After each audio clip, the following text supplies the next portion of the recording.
Hey everyone, I decided to make this video today to share with any mom out there that might be going through this with their child.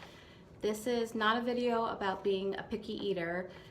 This is an actual true disorder called ARFID. I wanted to share our story, so here goes. So this is what started it all. A Cheerio that he believed he choked on, went into full hysteria, was rolling around in the grass, and after an hour, he did calm down and he did go back to eating, but he seemed to be more picky about his eating and it took him a lot longer to eat. So about a week later, I took a bite of a chocolate chip cookie and went through the same thing where he's holding his throat, he is screaming, he's crying. And after that, he decided he no longer was going to eat solid foods. And this lasted for 63 days. He became a lot more needy of me. He always wanted to be by my side. He would always hold his throat whenever he felt something anxious going on. We originally thought that this was a physical problem. We went to the pediatrician and she recommended that we take him to get x-rays of his throat, which we did. Everything was clear. Then we went to a pediatric gastroenterologist who recommended we do a fluoroscopy or a barium swallow, which could detect any abnormalities or differences in the upper GI tract. That was clear. The next step was to get an endoscope, which I declined. At the same time, we were told to go to a speech therapist for swallowing issues.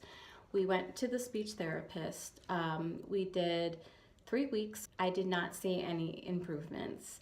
We followed all the directions. We had family-style dinners, which he would not pick anything. He would explore his food, where he would kiss it, he would touch it, he would smell it, but he would not take a bite of his food.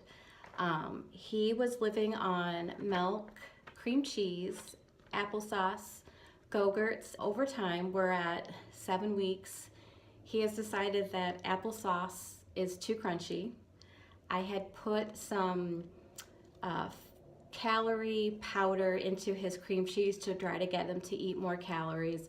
He definitely tasted the difference in texture and then refused to eat cream cheese. I have tried rationalizing with him, explaining that our body knows what to do, that he's swallowed thousands of times before and nothing has happened.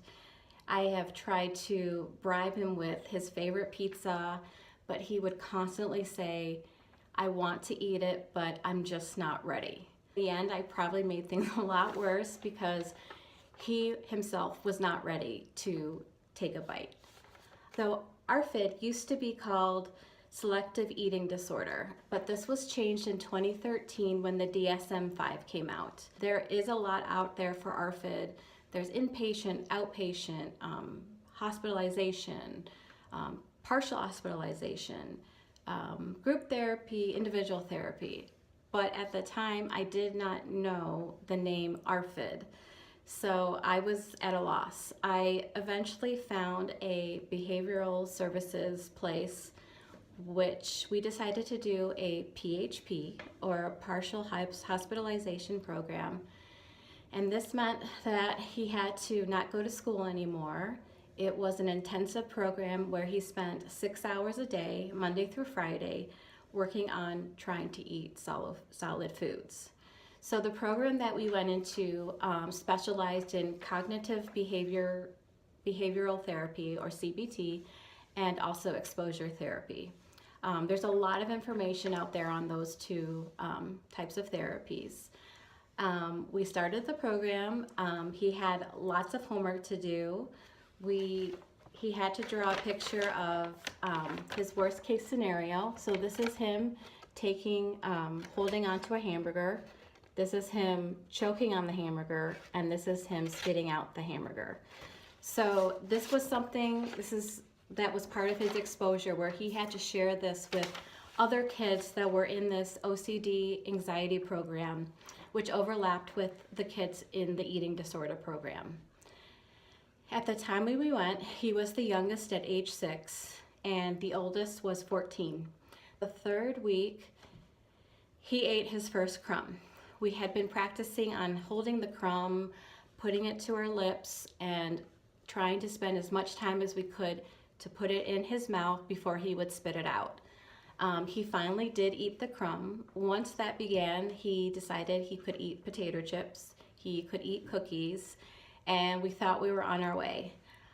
So we took him to his favorite restaurant that weekend, and he did not eat anything. The environment was probably too overwhelming. The next week at therapy, we tried different foods. We tried old foods that he used to like, and it would take him a long time, but he did eat them. He still has a lot of fears about foods. For example, a strawberry has so many seeds. He believed that all the seeds would come together and form a big seed, and then he would choke on that seed. My son did transition back into school after 5 weeks of therapy. He is not cured. I have been told that he may relapse in a year or two. But for this point in our lives, we're back to a normal type of life.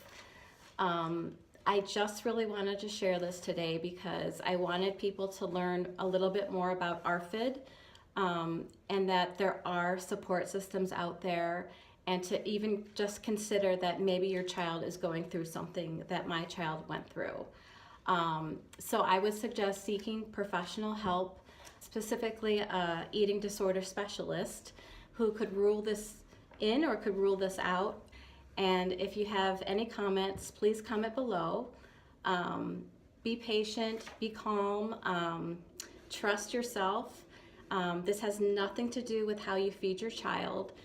Eating disorders in general have a 50 to 80% genetic component to them, so it is not anything that you have done.